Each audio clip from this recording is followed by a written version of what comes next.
Amado Dios y Padre celestial, vengo delante de tu bendita presencia para darte toda gloria, toda honra debido a tu nombre, con un corazón humillado delante de su presencia, Padre de la gloria.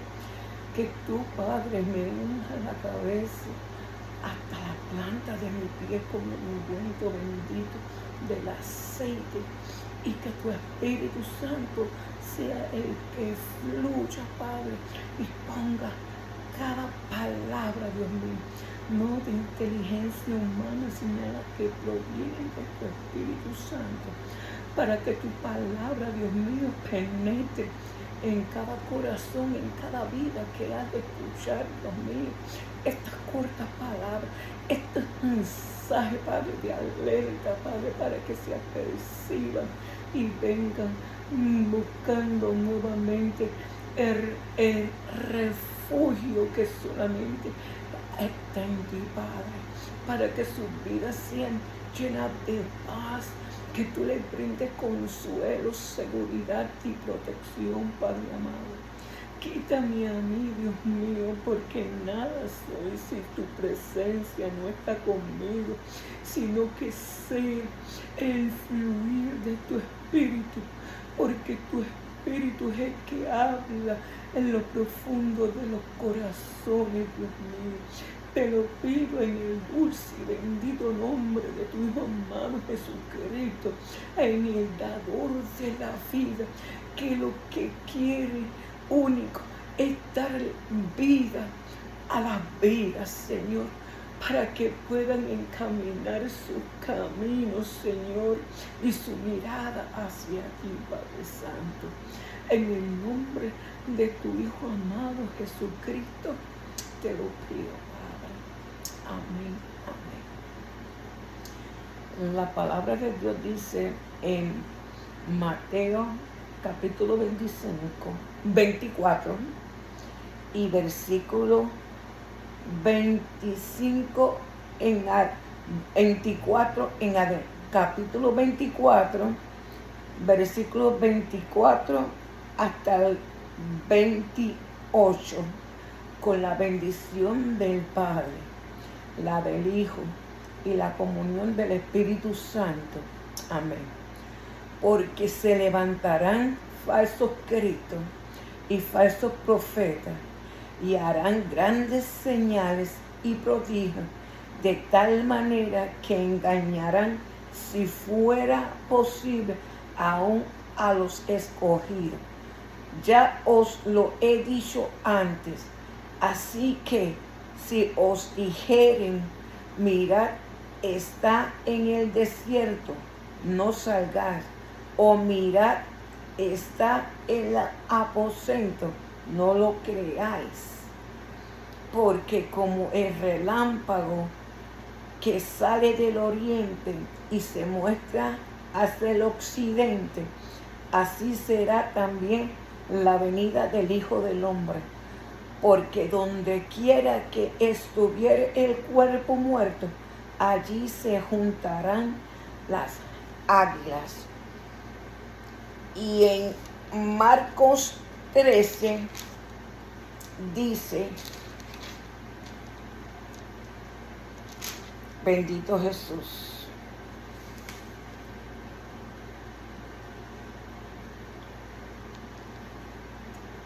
en el versículo 3 y 4, en el nombre del Padre, del Hijo y del Espíritu Santo. Y se sentó en el monte de los Olivos, frente al templo. Y Pedro, Jacobo, Juan y Andrés le preguntaron aparte, dinos, ¿cuándo serán estas cosas? ¿Y qué señal habrá cuando todas estas cosas hayan de cumplirse? Versículo 5. Jesús respondiendo, les comenzó a decir, mirad que nadie os engañe. 6. porque vendrán muchos en mi nombre diciendo, yo soy el Cristo, y engañarán a muchos. 7. Mas cuando oigáis de guerras y de rumores de guerras, no os turbéis, porque es necesario que suceda así, pero aún no es el fin. Bendito sea Jesús. Aleluya. La señal de su venida. Aleluya. Resulta casi imposible exagerar la importancia del Sermón del Monte que dio nuestro Señor y que se halla en Mateo 24, 25, con versiones abreviadas en Marcos 13 y Lucas 21. No solo consideramos que es la profecía más importante de acontecimientos futuros, sino que creemos que brinda un esbozo del futuro al cual deben relacionarse todas las demás secciones proféticas de la Biblia. Este pasaje es como una cuerda para colgar ropa, de la cual debiera colgar toda otra profecía. Entender este pasaje es esencial para entender bien los demás pasajes proféticos de la Biblia.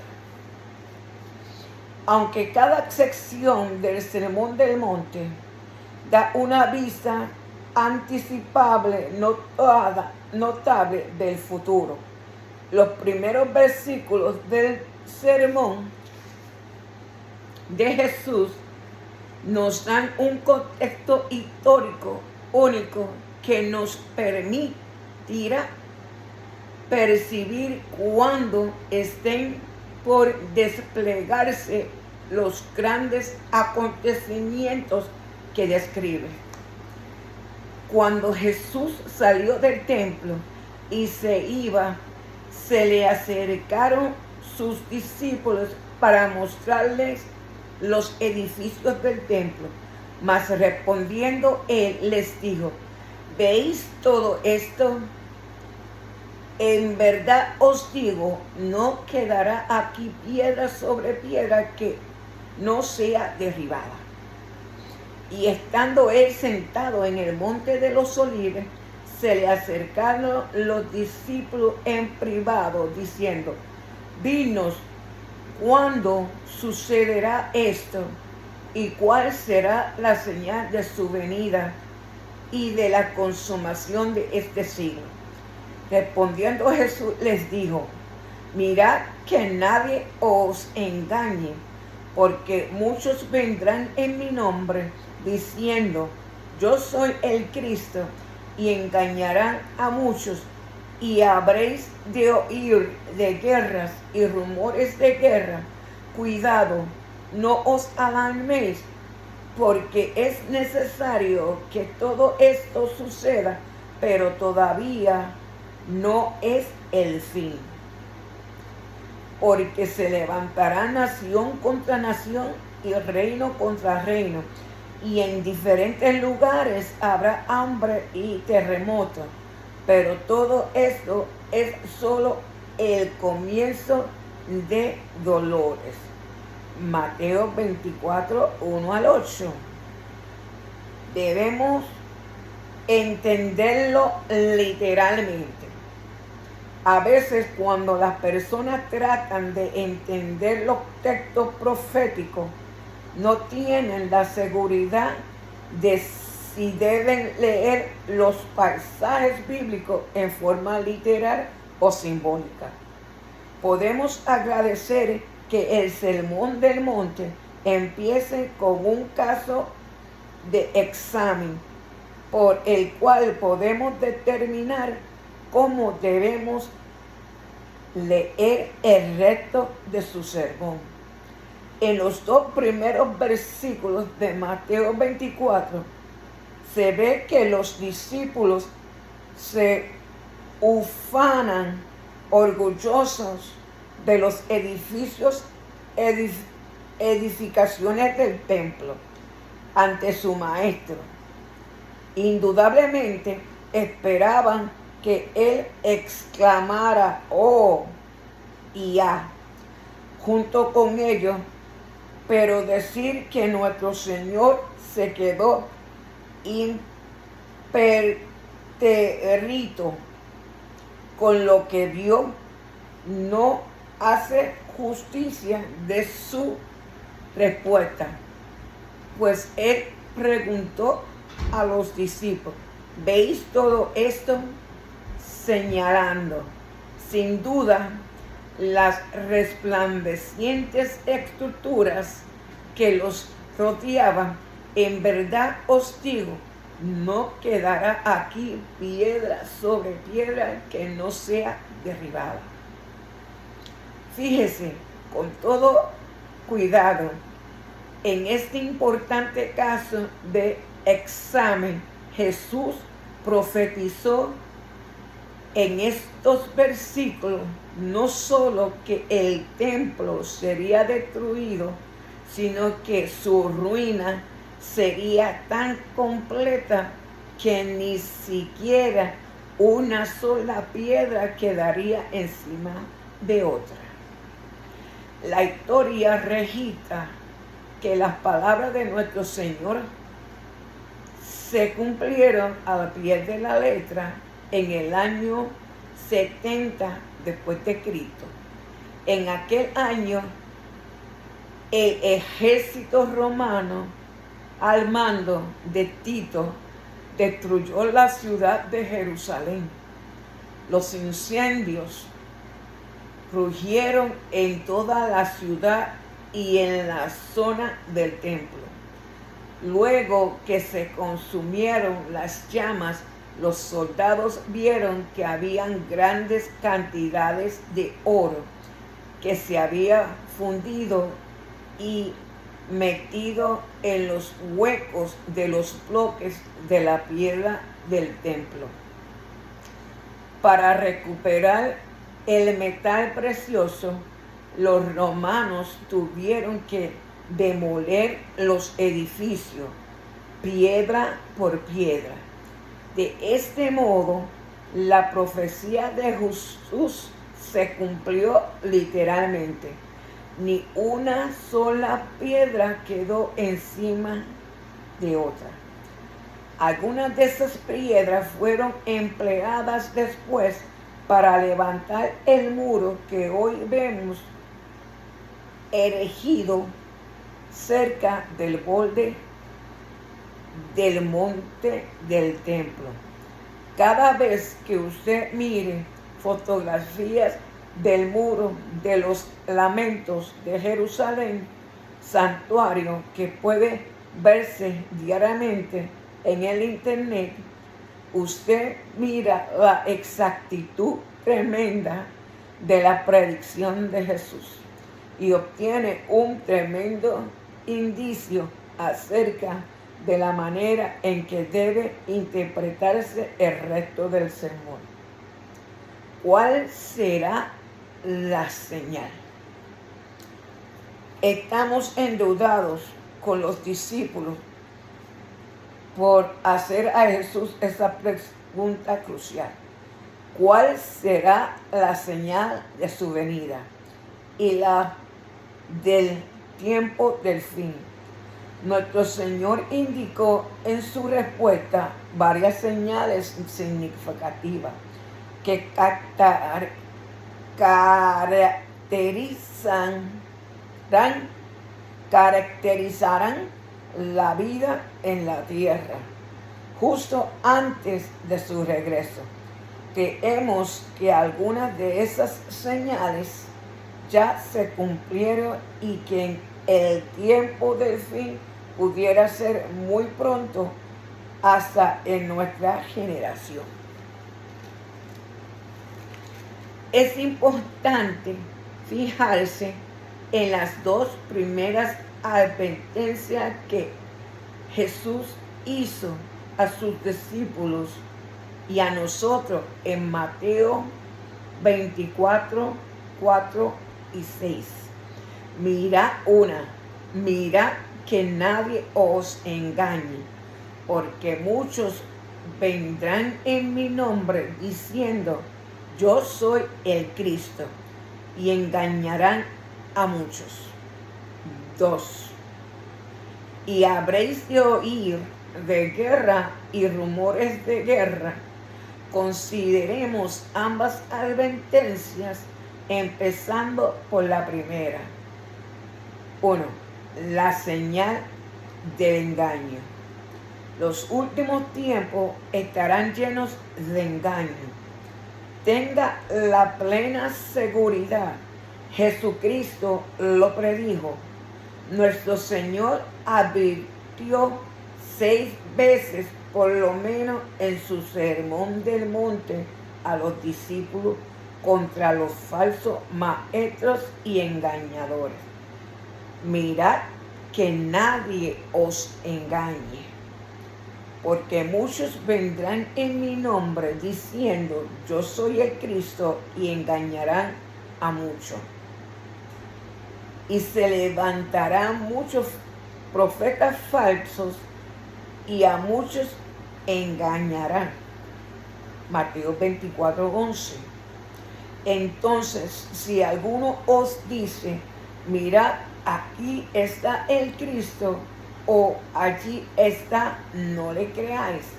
Mateo 24, 23. Porque se levantarán falsos cristos y falsos profetas, y mostrarán grandes señales y prodigios, para así engañar, de ser posible, aún a los escogidos. Mateo 24, 4. Por tanto, si os dicen, mirad, él está en el desierto, no vayáis. O mirad, él está en las habitaciones interiores, no les creáis. Mateo 24, 26. Por supuesto que siempre hubo falsos maestros, pues esa es la manera que tiene Satanás para torcer la verdad. Jesús lo trató de engañador y mentiroso, declarando que ha sido mentiroso desde el mismo principio. Por eso tenemos tantas sectas, religiones y otras cosas por el estilo, que proclaman que sus creencias tienen base cristiana. Si Satanás no puede lograr que la gente no crea a Dios o se rebele contra él, los enganchará con alguna doctrina falsa para descarriarlos. Nada nuevo hay en eso. Pero ¿quién puede negar que donde miremos hoy encontraremos que el engaño aumenta, se fortalece y prevalece más y más?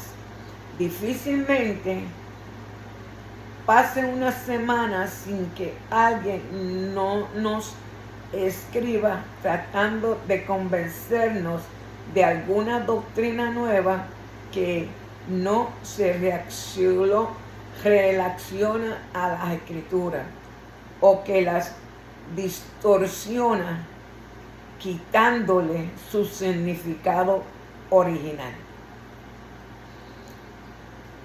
Nunca antes en toda la historia ha habido tantas divisiones en el cristianismo. Hoy existen más de 350 denominaciones, sectas y cultos solamente de los protestantes norteamericanos, todos proclaman tener la razón y los demás están necesariamente equivocados. Luego agrego, se ha dicho que en los Estados Unidos surge una secta nueva una vez al mes por lo menos, y que siempre hay gente dispuesta a ser engañada por más fantástica y fantasiosa que sea lo que enseñan, o más insanas sean sus proclamas. Y eso fue escrito hace 40 años. Piense en lo que diría hoy con todas las actividades ocultistas y espiritistas que se multiplican a diario. En los años recién pasados todos hemos oído las historias trágicas de varios extremistas cuyas enseñanzas falsas y absurdas terminaron costando la vida a cientos de personas. Jim Jones en Guayama, 1978. David Koresh y los retoños dadívicos en Texas, 1993. El grupo de la Puerta del Cielo en el sur de California, 1997. Pero destruir vidas es solamente una forma del engaño de los últimos tiempos. ¿Qué pasa con la destrucción de la fe bíblica? Como dijo nuestro Señor, y no temáis a los que matan el cuerpo, pero no pueden matar el alma. Más bien tened aquel que puede hacer perecer tanto el alma como el cuerpo en el infierno. Mateo 10:28. Por trágico que sea perder la vida, es peor perder el alma. Los maestros falsos, algunos de los cuales usan drogas como inducción para abrir la mente de sus discípulos al nuevo pensar, están descarriando a miles de jóvenes actualmente. Y eso ni siquiera incluye a los grupos secretarios relacionados a los ovnis que proliferan hoy. Un periodista de la revista Time describió este problema a fines del 97. Estos son los últimos años del siglo XX y por fuera de la frontera de la vida espiritual hay una fosforescencia rara. El acercamiento del año 2000, como predijo, está sacando a todos los locos de la fábrica. Traen consigo un híbrido retorcido de espiritualidad con obsesión por lo pop, parte del cristianismo, parte de música oriental, parte de gnosticismo, parte de los X-Files. Hemos visto a la bestia del Apocalipsis y es Bambi con una túnica puesta. Esperemos Esperamos que el engaño vaya en aumento a medida que nos acerquemos más al próximo milenio. En particular, si estos son realmente los últimos días de los que tanto hablaron los profetas. En el 1982 estaba dando una conferencia sobre profecía en el campus cristiano del lago Hume en California.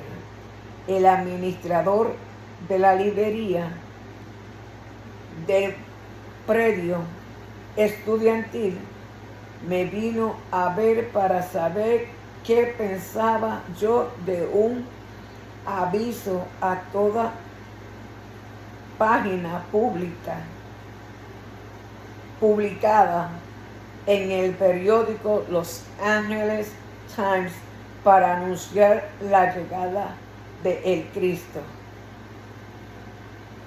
Desde Inglaterra, como miles antes de este, había ruido y furor y no poca especulación, pero nada sustancioso. Él no trajo al mundo la paz que prometió. No debe sorprendernos que el engaño y las doctrinas falsas están aumentando sin cesar. No solo nuestro Señor las predijo, sino también el apóstol Pablo, que advirtió, cuya venida es conforme a la actividad de Satanás, con todo poder y señales y prodigios mentirosos, y con todo engaño de iniquidad para los que se pierden, porque no recibieron el amor de la verdad para ser salvos. Segunda de Tesalonicenses 2, versículos 9 y 10. Énfasis agregado. El apóstol Juan advirtió repetidamente en el libro del Apocalipsis contra las falsas doctrinas, falsa religión y hasta un falso profeta oficial que desgarría a millones de personas durante la tribulación. El tiempo del engaño más grande que el mundo haya encarado y que vaya a encargar alguna vez son los 7 años de la tribulación, cuando el conflicto entre Dios y Satanás por las almas de los hombres llegue a su máximo. Satanás saldrá con espíritus y señales engañadores y prodigios mentirosos, suficientemente poderosos como para casi engañar aún al mismo electo. Aunque ese periodo aún no ha llegado, resulta muy probable que los falsos maestros y los engañadores consagrados a Satanás ya están en el mundo, obrando sus magias engañadoras en la mente y las emociones de la gente. Un dicho bien conocido resulta apropiado: los acontecimientos futuros echan sus sombras delante de ellos. El engaño seguirá aumentando a medida que se acerque el tiempo del fin. Por consecuencia, es imperativo que el pueblo de Dios esté bien informado acerca de lo que tiene el futuro para este mundo, de modo que eviten ser engañados sugerimos los 6 pasos siguientes. A. Conozca la Biblia. Jesús dijo que la verdad os hará libre. La Biblia es la verdad de Dios. Así, mientras mejor conozca la Biblia, mejor preparado estará para resistir los engañadores caminos de Satanás. La lectura diaria de las Escrituras, en particular del Nuevo Testamento, es un deber para todo cristiano que quisiera conocer la verdad. Estudie profecía bíblica en las Escrituras a la vez que de los académicos especializados en profecía, a los cuales les tenga confianza. B. Pruebe los espíritus. Primera de Juan 4:1. Todo se reduce a verificar si una doctrina concuerda con la Escritura. Por eso usted debe estudiar la Biblia habitualmente para que pueda examinar toda nueva enseñanza con la Escritura. Otra pregunta importante para formular es: ¿qué cree usted de Jesús? La mayoría de los falsos maestros tienen un enfoque defectuoso de Jesús. Algunos son flagrantemente falsos. Los más peligrosos lo aceptan como un Dios, pero no como Dios encarnado. Nunca confíe en un maestro que no crea en el nacimiento virginal de Jesús, su vida sin pecado, su muerte sacrificada, su resurrección corporal y su promesa de volver otra vez físicamente a la tierra. Siempre pregúntese: ¿este mensaje o doctrina glorifica a Jesús? Juan 16, 13 al 14. De nuevo, el lugar que un maestro asigne a Jesús es claro. Los maestros más peligrosos son los que hablan bien de Él, pero no lo exaltan reconociéndole como nuestro objeto especial de adoración, amor y servicio. C. Busque la guía de Dios en la vida y en la enseñanza. Proverbios 3:6. El Señor quiere guiar y dirigir a sus hijos. Si usted está dispuesto a ser dirigido por Dios, Él lo guiará a la verdad. D. Evite la inmoralidad.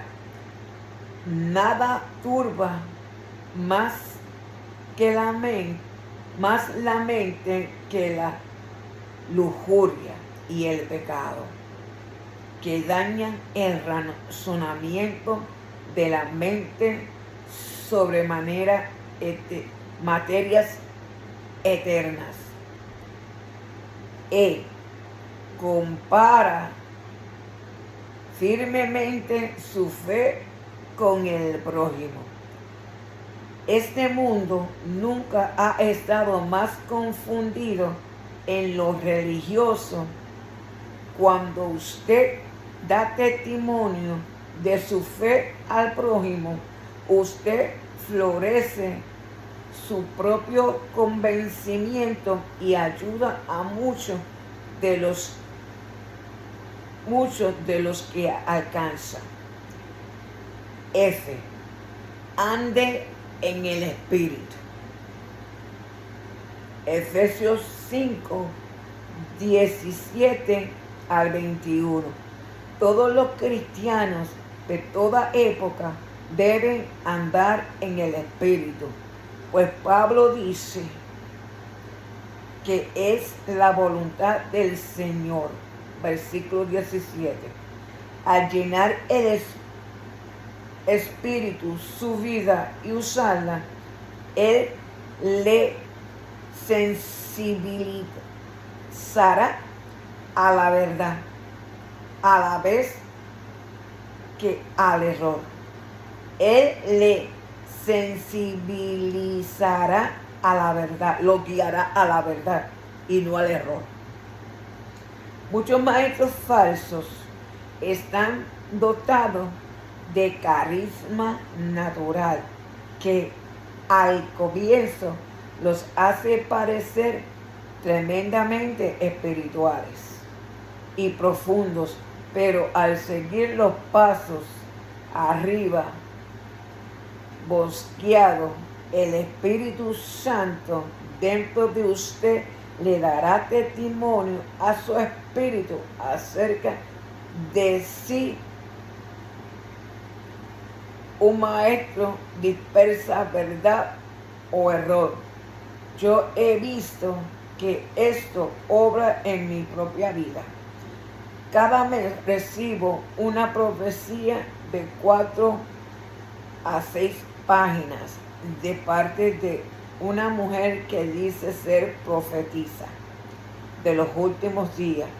Al comienzo leía sus cartas para comparar sus enseñanzas con las Escrituras. Concluí finalmente que ella era una falsa profetisa, pues contradecía las Escrituras con mucha frecuencia. Usted puede estar seguro de una cosa: como Dios es el autor de la Biblia, Él nunca inspirará a sus profetas verdaderos para que enseñe algo contrario a lo que ya inspiró a sus profetas, a su Hijo, a sus apóstoles, para que lo escribiera en el Antiguo Testamento y en el Nuevo Testamento.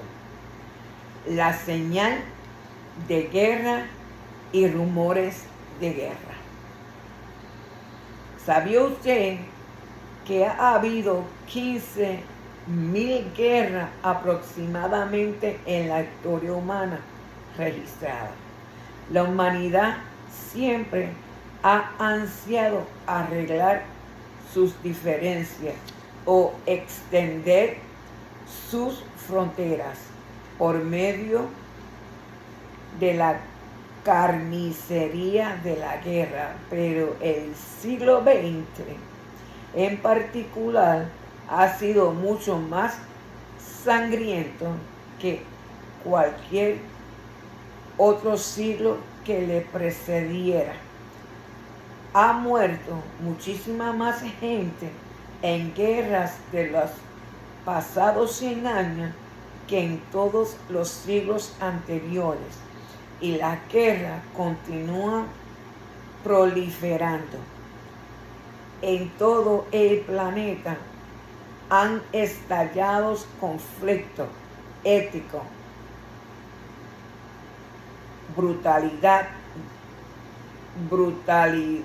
brutales. África, Asia, Europa Oriental, India, los territorios de la ex Unión Soviética y por todas partes. Y parece que hay más de estos calderas humeantes a rojo vivo que están por estallar en guerra abierta. Sin embargo, como dijo Jesús, que reaccionaremos a tales informes.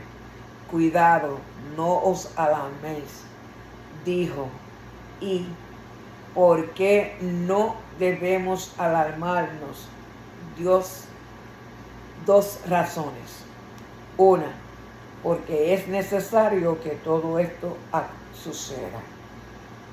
Dos, pero todavía no es el fin. Mateo 24:6. Evidentemente, la guerra no son la señal del fin.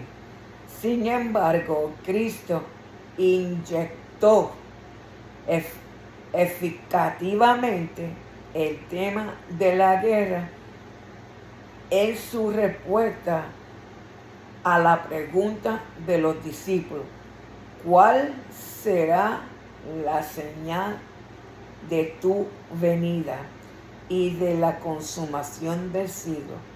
Esto solo puede significar que la señal tenía que ser una clase especial de guerra.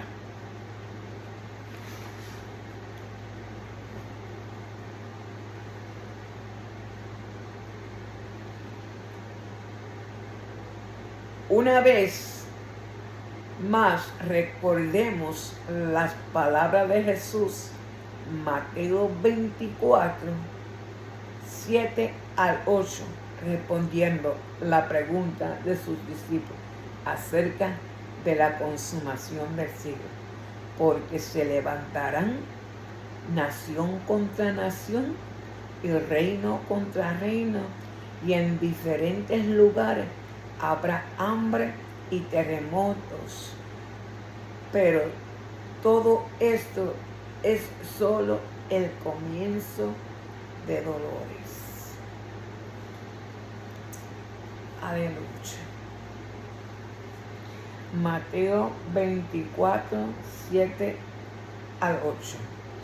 Nuestro Señor Jesús usó dos modismos hebreos aquí que sus amigos judíos reconocieran rápidamente.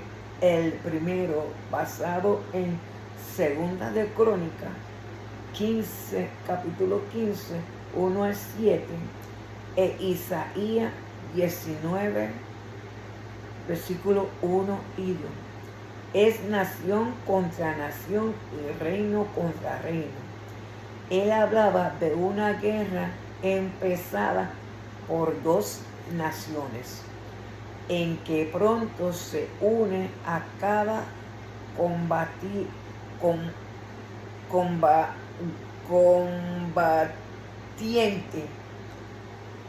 los reinos circundantes, hasta que se incluya todas las naciones envueltas en la visión del profeta. Nuestro Señor tenía en vista al mundo. En Mateo 24, así pues, Él dice: cuando ustedes sepan de una guerra empezada por dos naciones aisladas, a las que pronto se unen los reinos del mundo, seguida por hambres y peste sin precedentes y terremotos múltiples simultáneos, ahí tiene usted la señal. Inferimos que esto es exactamente lo que ocurrió en junio de 1914, cuando un fanático serbio disparó al archiduque de Austria, el príncipe Francisco Fernando, en la misma zona del mundo donde en esos días debe estacionarse a las funciones pacificadoras de las Naciones Unidas para impedir que los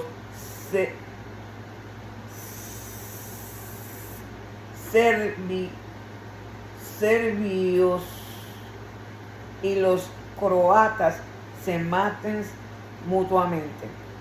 Un mes después del tiroteo, Austria le declaró la guerra a Serbia, seguida en poco tiempo por los demás reinos del mundo, hasta que todas las naciones, excepto 7, se unieron oficialmente al conflicto. Ya hasta estos 7 países neutrales enviaron mercenarios al comienzo. Los historiadores la rotularon oficialmente la Gran Guerra, pues indudablemente hasta ese extremo era la guerra más grande de la historia humana. La guerra comprendió más hombres uniformados.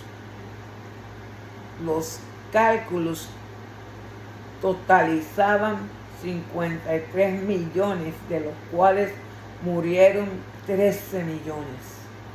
Que todas las tropas sumadas de todas las guerras anteriores a esta, pero la cosa no terminó ahí, pues hubo una cantidad incalculable de civiles de ambos bandos que resultaron heridos o muertos en los bombardeos y las escaramuzas. No muchos años después, el hombre original de esa guerra fue reemplazado por el aún más descriptivo Primera Guerra Mundial, cumpliendo así el primer modismo que nuestro Señor empleó para describir la señal.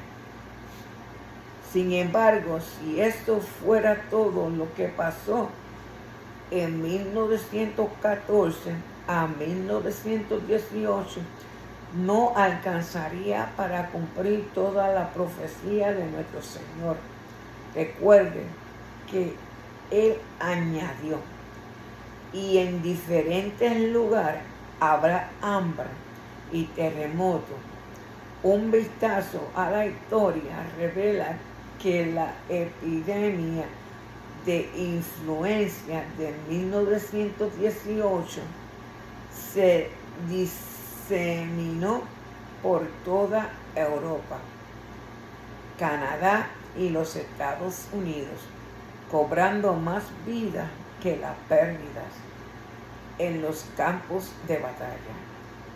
Gran parte de esa vulnerabilidad a la enfermedad fue causada en Europa, y por la destrucción y el hambre resultantes de la guerra. Efectivamente, debido a esa tremenda escasez de alimentos por la Primera Guerra Mundial, se eximió del servicio militar en la Segunda Guerra Mundial a los agricultores.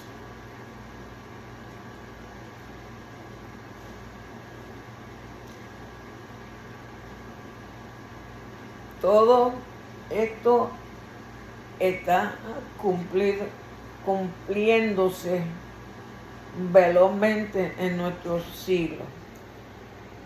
Aleluya. Esta generación no quiere ver lo que está sucediendo en el día de hoy.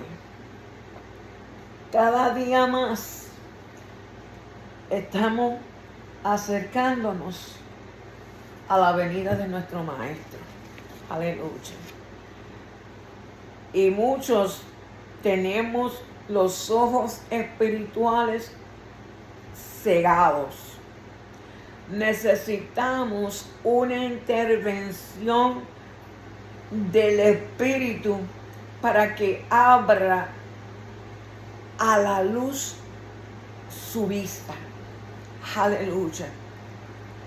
Y nosotros como pueblo de nuestro Señor Jesucristo, cada día más elevemos hacia el trono de la gracia, que sus ojos sean abiertos y puedan ver que Dios es el único que puede quitar la venda que tienen en sus ojos, aleluya, para que puedan ver, para que puedan distinguir que todo lo que está aconteciendo es que Cristo está a la puerta.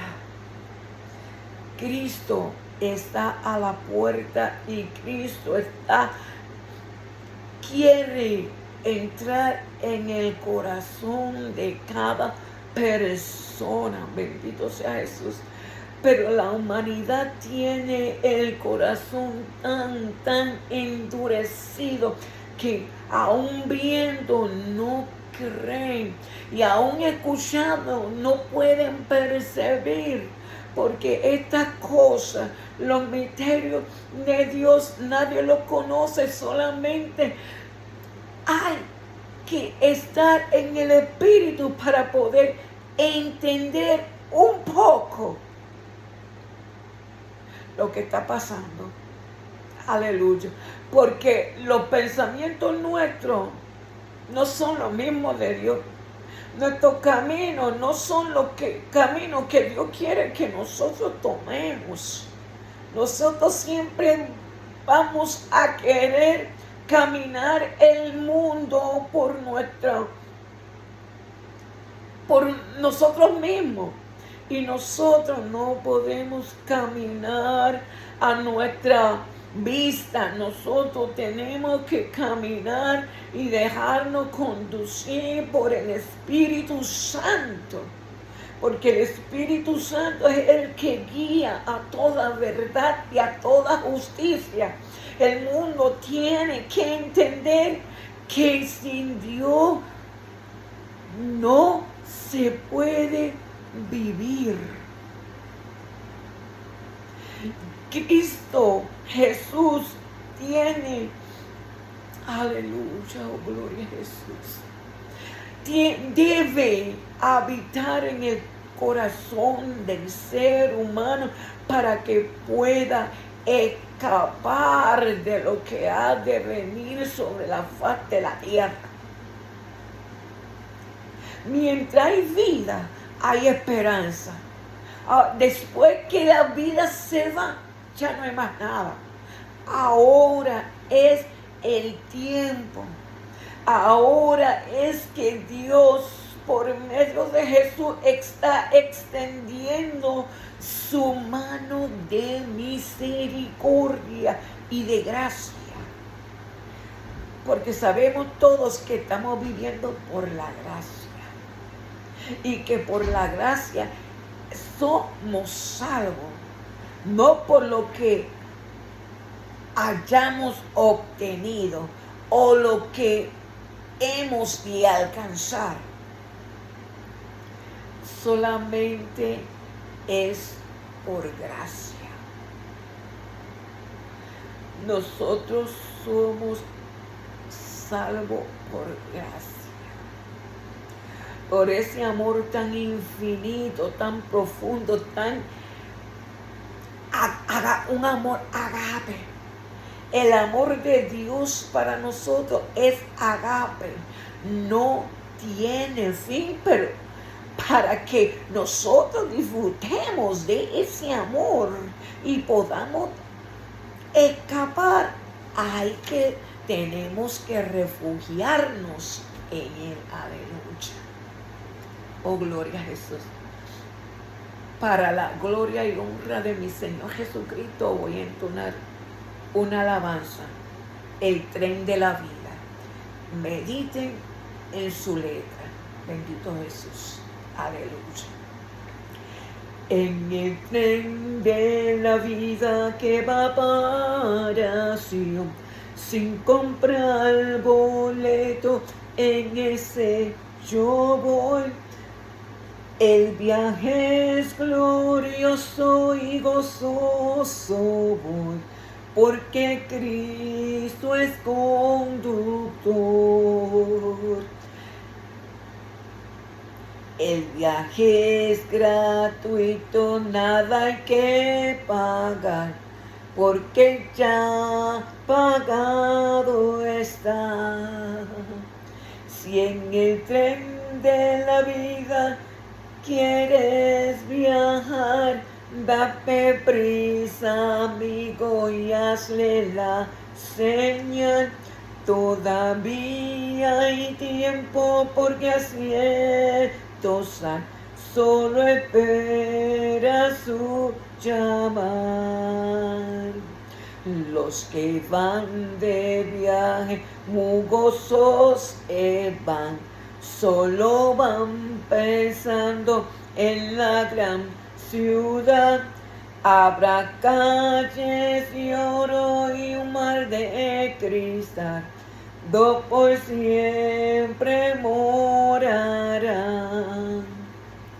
Si en el tren de la vida deseas viajar, date prisa, amigo, hazle la señal.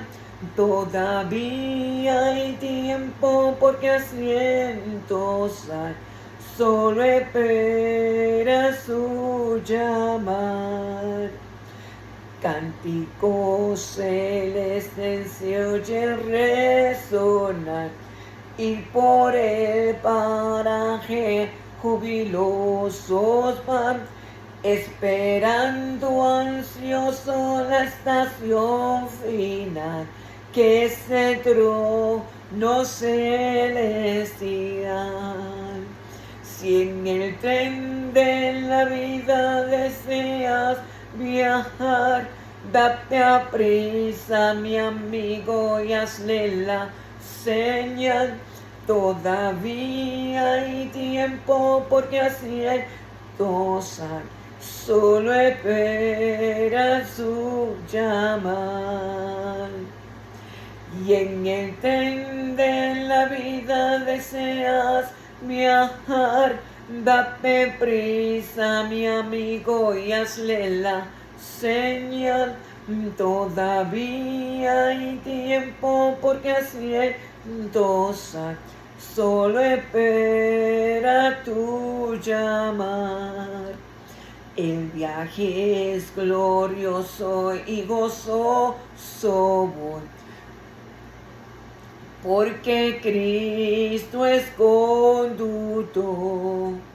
Allá en la estación do parado está, hazle la señal, pronto parará. El viaje es gratuito, nada hay que pagar, porque ya pagado está. Si en el tren de la vida quieres tú viajar, date a prisa, mi amigo, hazle la señal. Todavía hay tiempo, porque asientos hay, solo espera tu llamar. Los que van de viaje gozosos van, solo van pensando en la gran ciudad. Habrá calles de oro y un mar de cristal, donde siempre morarán. Cánticos celestes se oyen resonar, y por el paraje jubilosos van, esperando ansioso la estación final, que es el trono celestial. Si en el tren de la vida quieres tú viajar, date prisa, mi amigo, hazle la señal. Todavía hay tiempo porque asientos hay. Solo espera su llamar. Si en el tren de la vida quieres tú viajar, date prisa, mi amigo, hazle la señal.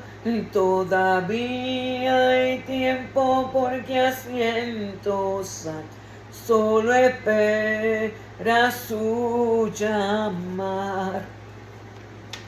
Y lo importante de esto, aleluya, cuando Cristo venga, es que nuestro nombre esté inscrito en el libro de la vida.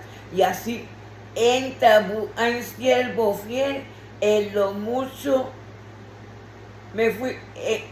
en lo poco fuiste fiel y en lo mucho te pondré. Entra, buen siervo fiel, al gozo de tu Señor. Si en el tren de la vida deseas viajar, date prisa, amigo, y hazle la señal. Todavía hay tiempo porque asientos hay. Solo espera tu llamar. Si en el tren de la vida tú deseas viajar, date prisa, amigo, y hazle la señal. Todavía hay tiempo porque asientos hay. Solo espera tu llamar, porque allá se ha de pasar lista. Aleluya. Apercibámonos y afirmémonos en la fe y escudriñemos su santa y bendita palabra, porque ahí está todo lo que hay que hacer para vivir una vida limpia, pía, santa delante de nuestro Señor Jesucristo. La palabra de Dios es medicina y refrigerio para nuestro cuerpo interior. Aleluya. Que Dios me lo continúe bendiciendo a cada uno rica y abundantemente. Si este canal es de edificación